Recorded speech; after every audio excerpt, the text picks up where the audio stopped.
প্রতিবেশী দেশগুলোর তুলনায় কর জিডিপি অনুপাতে পিছিয়ে বাংলাদেশ। অর্থ পাচার, কর ফাঁকি ও অবৈধ পুঁজি প্রবাহ, কর আহরণের সনাতনী পদ্ধতি, করদাতাদের আস্থার সংকট এবং কর ছাড় নীতির কারণেই দেশে কাঙ্ক্ষিত রাজস্ব আহরণ হচ্ছে না। আর জিডিপি অনুপাতে রাজস্ব আহরণও হতাশাজনক। তাই রাজস্ব বাড়াতে, করদাতাদের হয়রানি কমাতে বিশেষ উদ্যোগ নিচ্ছে এনবিআর। অধিক নয়, ন্যায্য ভ্যাট প্রদান করে ব্যবসায় সুরক্ষিত রাখবে ভ্যাট বন্ধু অ্যাপস। আর জিডিপির অনুপাতে করের অংশ বাড়ানোর পরামর্শ দিয়ে আসছেন অর্থনীতিবিদরা। জানা গেছে, গত এক দশকে কর জিডিপির অনুপাত না বেড়ে উল্টো কমেছে। 2023 সালে জিডিপির অনুপাত করের অংশ দাঁড়িয়েছে 8.2%, যা 2012 সালে ছিল 9.1%।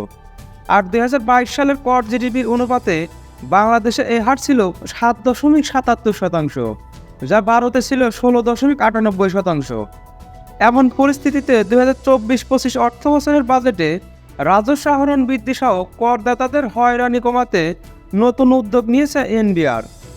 আগামী বাজেটে ব্যক্তি ও কোম্পানি সব শ্রেণীর করদাতাকে স্বনির্ধারণী পদ্ধতিতে রিটার্ন জমা দিতে হবে। এ পদ্ধতিতে রিটার্ন অ্যাসেসমেন্ট করা হয় না। বর্তমানে ব্যক্তি করদাতাদের স্বনির্ধারণী পদ্ধতিতে রিটার্ন জমা দিতে হয়। অন্যদিকে কোম্পানি করদাতারা স্বনির্ধারণী ও সাধারণ দুই নিয়মে রিটার্ন জমা দিতে পারেন। সাধারণ নিয়মে জমা দেওয়া রিটার্ন অ্যাসেসমেন্টের মাধ্যমে চূড়ান্ত কর আদায় করা হয়, আর স্বনির্ধারণী পদ্ধতির রিটার্ন অডিট করা হয়।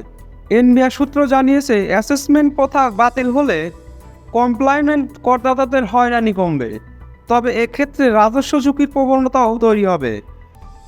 যেমন, অডিটে না পড়লে অস্বচ্ছ কোম্পানিগুলো ইচ্ছেমাফিক রিটার্ন জমা দিয়ে পার পেতে পারে, অর্থাৎ আইনের মধ্যে থেকে কোম্পানি কর ফাঁকির সুযোগ পাবে। অন্যদিকে ব্যক্তি শ্রেণীর করদাতাদের সর্বোচ্চ কর হার 5% বাড়তে পারে। বর্তমানে বছরে যাদের 6.5 কোটি টাকার বেশি আয়, তাদের 25% হারে কর দিতে হয়। এটিকে বাড়িয়ে 30% করা হচ্ছে। জানা গেছে, বর্তমানে দেশে 1 কোটির বেশি টিআইএনধারী আছেন।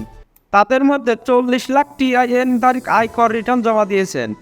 নিয়ম অনুযায়ী এখন 44 ধরনের সেবা পেতে আয়কর রিটার্ন স্লিপ বাধ্যতামূলক করা হয়েছে। ফলে রিটার্ন জমা দেওয়ার সংখ্যা ক্রমাগত বৃদ্ধি পাচ্ছে। বিশেষজ্ঞরা জানিয়েছেন, দেশে করদাতার সংখ্যা অনেক থাকলেও কম সংখ্যক লোক আয়কর দিয়ে থাকেন। এজন্য তারা কর জাল বিস্তারের পরামর্শ দিয়েছেন। বেসরকারি গবেষণা সংস্থা পলিসি রিসার্চ ইনস্টিটিউট PRI এর এক গবেষণায় বলা হয়েছে, আয়করযোগ্য হলেও অনেকেই নিয়মিত কর দেন না। ব্যক্তি পর্যায় থেকে রাজস্ব আদায় বছরে আরও 65,000 কোটি টাকা বাড়ানো সম্ভব। এক্ষেত্রে স্বল্পমেয়াদী কিছু পদক্ষেপ নেওয়া যেতে পারে। এ বিষয়ে PRI এর নির্বাহী পরিচালক ডক্টর আহসান এইচ মনসুর বলেন, কর আদায় ব্যবস্থা স্বয়ংক্রিয় করা সহ রাজস্ব খাতের মৌলিক সংস্কার করতে হবে। এক্ষেত্রে সরকারের রাজনৈতিক সদিচ্ছার প্রয়োজন।